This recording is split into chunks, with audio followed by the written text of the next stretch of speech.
Mr. Van Drunen here. Welcome to Hawk Talk this week. We've just got a few announcements and reminders for you, so let's get going. First, if you are a senior who has not yet picked up your cap and gown, those are available in the main office. You should do that as soon as possible. Seniors, also this Friday the 16th is the deadline for the Blandin Foundation Grant. As we've mentioned before, this is a great needs-based opportunity for students in Itasca County. Applications are due this Friday. Next, I want to address a little something that I think is worth mentioning from time to time. So last week we talked about the fact that we are going to have an in-person prom this year, May 14th, high school gym. More details to come. It's obviously going to look a little different this year because, well, everybody knows, right? So last week when I mentioned this, there were a few people that came to, let's say, vent some frustrations with me about some of the directions. My first impulse was to simply direct those people towards the ones that were more responsible, right? Us here at Hawk Talk, we're just the messengers. But at the same time, I was having second thoughts because of the whole tone of the conversation. I don't want to just redirect you off to the internet where you can vent your frustrations to the whole world. Not that it's wrong to vent frustrations, but you got to think about it this way. Your school, your teachers, your peers, your prom committee, we're all trying to navigate a difficult school year in which difficult decisions have to be made.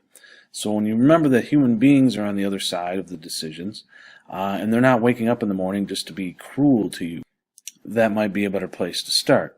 And if you actually want to change things, you might want to do something like actually go to a meeting where decisions are being made, like 8 a.m. tomorrow in Miss Falassi's room up on the 3rd floor. It's a lot better than just going to Twitter or venting things on your Snap story. Those things might feel good, but they're not actually all that helpful.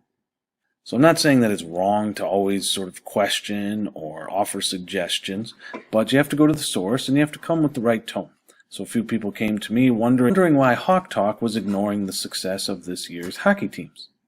So it's a valid observation. We haven't really talked about hockey, but at the same time, the question is attributing some motive to what we're announcing or sharing each week on Hawk Talk. We're not on purpose ignoring anybody. You may remember this year we have not been able to hold our in-person state send-offs for teams that have made it downstate. So in lieu of that, we've been including some information about those teams here on Hawk Talk. Our girls Nordic ski team, our girls basketball team, 2 winter sports that made it to state. In lieu of those state send-offs, some of us decided that Hawk Talk was the best place to share in some of that success. Not trying to leave anybody out of the equation. And like most things on Hawk Talk, we're more responding to the sorts of things teachers, staff, students, who express an interest in putting something on our platform more than we're going out and trying to pick and choose what we want to share and what we don't. So yes, our hockey teams did have some great seasons, and there were some tough losses here at the very end, nothing to be ashamed of. Congrats this year's Minnesota Mr. Hockey Award winner, Jack Pert. Great honor, great representation for Grand Rapids High School, and we want to thank Jack for a great year, a great season, and hope the best for next year. With all that said, please do keep in mind that if you ever have anything you want to try to get out on Hawk Talk, please contact me, Mr. Van Drunen, zvandrunen at isd318.org, and we'll see what we can do to help you out. And finally this week, just sort of on the subject of sports, I want to end with acknowledging a little error. Last week when we were trying to celebrate the girls basketball team, I forgot to include the roster.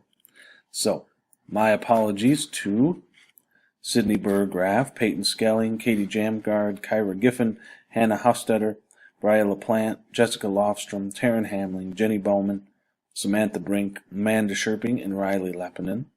As you can see, it's a young team, and so we're hoping the best for you guys next year. Congrats again on your success. Thanks for watching this week. Don't forget, it's much better to be a real life warrior than a Twitter warrior any day of the week. See you next Wednesday.